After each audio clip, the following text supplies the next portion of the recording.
Hello and welcome back to World 360.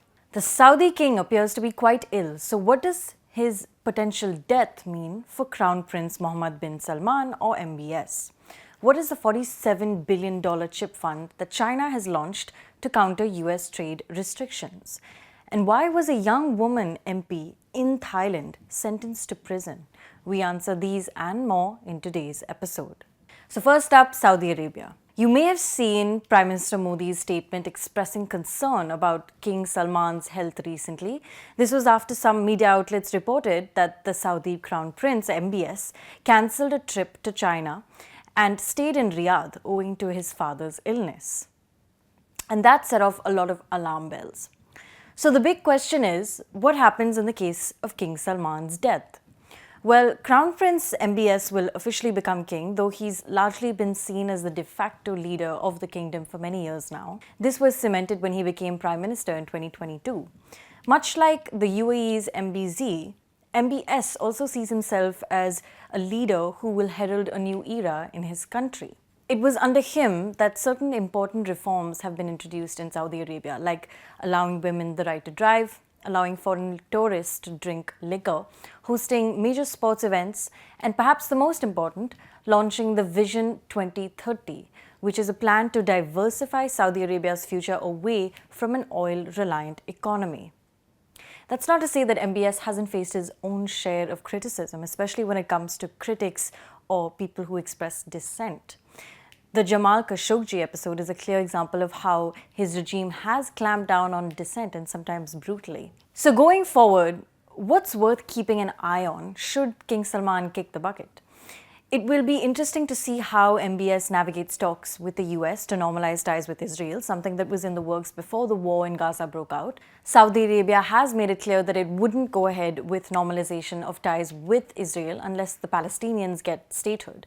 But let's see how the future of these talks pan out.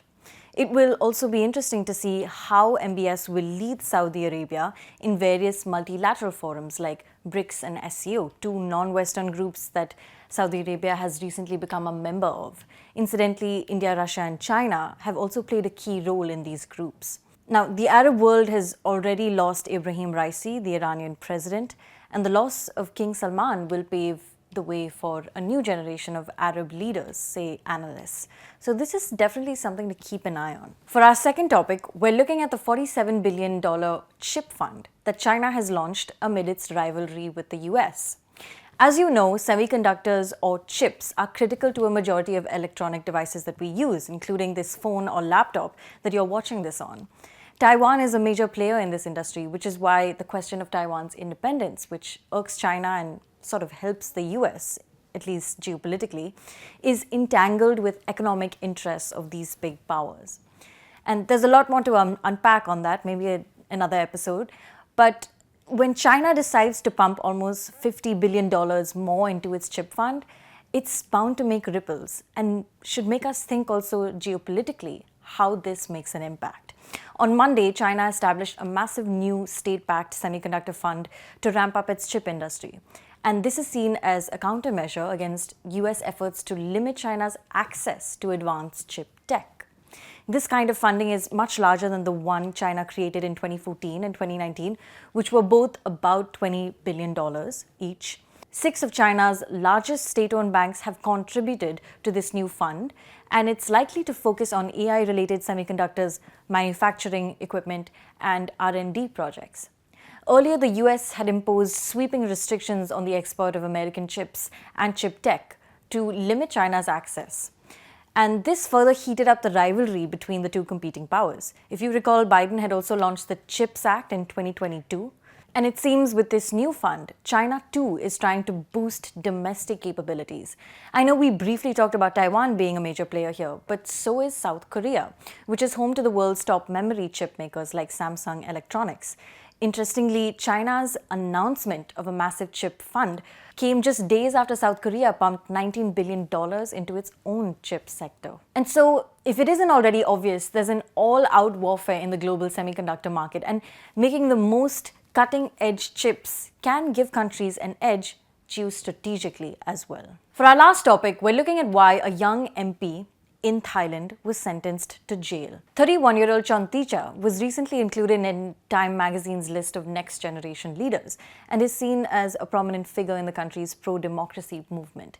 She rose to prominence during mass public protests of 2020 and 2021, which saw rare open criticisms of the Thai monarchy. On this show, we've talked about the draconian law in Thailand, which is often used against prominent voices of dissent.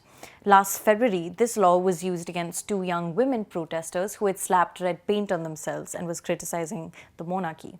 This same law was used against Chonticha. The Les Majestes law has existed in Thailand since 1908, when Thailand was known as Siam.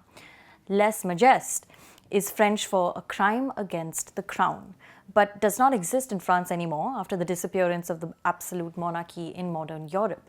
But it's still very much in use in Thailand against those who are seen to insult the all-powerful monarchy. Now the big question, what did Chonticha say to insult the monarchy? To put it simply, she raised concern over the changed status of the Crown property portfolio under the Thai king.